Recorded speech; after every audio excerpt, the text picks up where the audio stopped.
welcome to Talking Fish. Cairns Marine is a third-generation family business who supplies some of the world's largest public aquariums with beautiful marine animals from the Great Barrier Reef and the Coral Sea. They have a firm commitment to conservation and sustainability. Here's their story.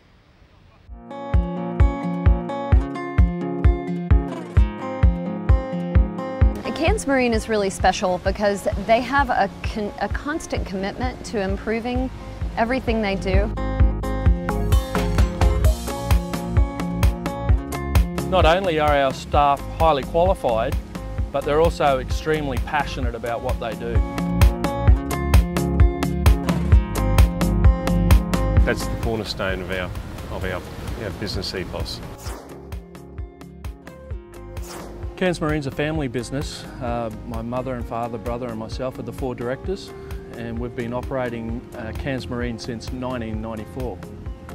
In Australia, we're renowned for having some of the best collection practices in the world. All our fish are individually hand caught. There's a lot of skill involved in that.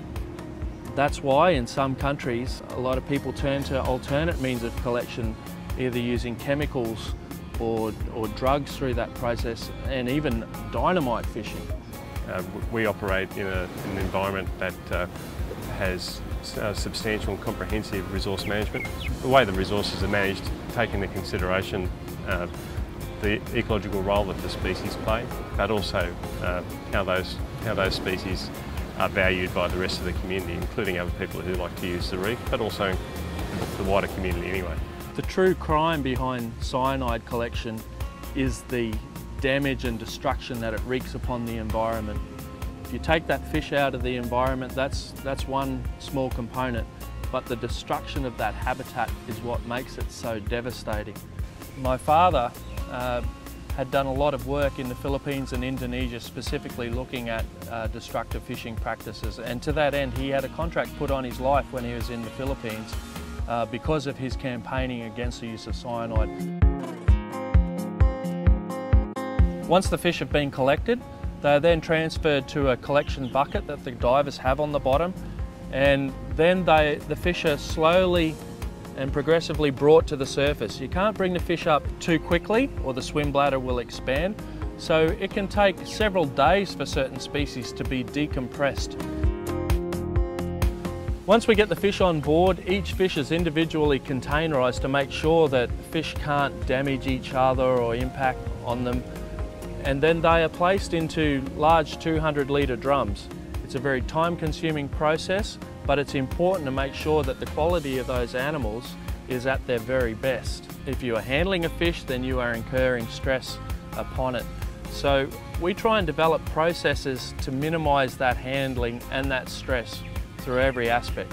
Once the boats arrive in port, we've got a crane that picks up the drums off the vessel and deposit it onto the truck, and then once the truck's back at the facility, the divers unload the fish into their own tanks. One of the key points of differentiation between our operation and others is that we track the fish according to the diver right through the whole process. I think what Cairns Marine has that makes them, that gives them the distinction, the mark of distinction that no one else so far that I know of can touch, and that is traceability. Traceability through chain of custody, and we literally know exactly who caught the animals, our divers, on our vessels, the Clearwater and the Sharpshooter. The divers go to locations throughout the Coral Sea and the Great Barrier Reef, and then when they bring those animals home, every single fish is identified by their diver. The Great Barrier Reef has enormous diversity of life living there, and as a result of this, we work with over 1,000 species. We work with small fish, large fish, sharks, rays, invertebrates, corals, and all sorts of creatures in between. The present day Cairns Marine facility is really the culmination of 20 years of experimenting. Everything there has been honed to really suit each of the individual species that we're working with.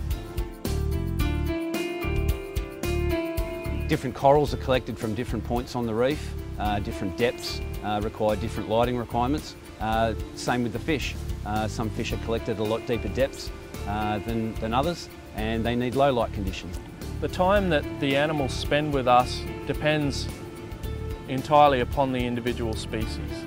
Some fish may only be with us short periods of time. Other animals, like some of the public aquarium animals, they can be with us for 6 to 12 months. Cairns Marine supplies animals all over the world. The world's leading, largest public aquaria all display animals from Cairns Marine. A packing team normally consists of 3 people, a collector, a bagger and a clipper, and they have their assigned roles within that team. The collector collects the fish from the tanks, brings them to the bagger who inspects the fish and does a final check of quality on the fish to make sure that it is in good condition enough to leave the facility. And then they are placed into an appropriately sized bag with an adequate amount of water and oxygen, and then clipped by the final team member who then puts them into the boxes ready to be sent out the door.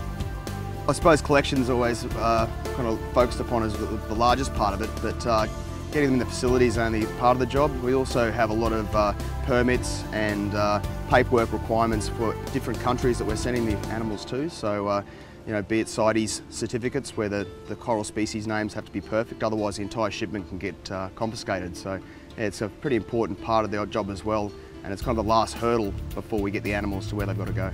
There is nothing more satisfying for me than being at an aquarium on the other side of the world, watching a father pointing to a fish that we've collected and really trying to teach his child about that creature, and sitting back knowing the full history as to how that animal got there. I derive an enormous sense of satisfaction out of that. Anybody who has a love of marine life, fish, corals, sharks, rays, whatever it is, has an obligation to ask themselves the question, where has that fish come from? Hope you can join us again soon for more Talking Fish.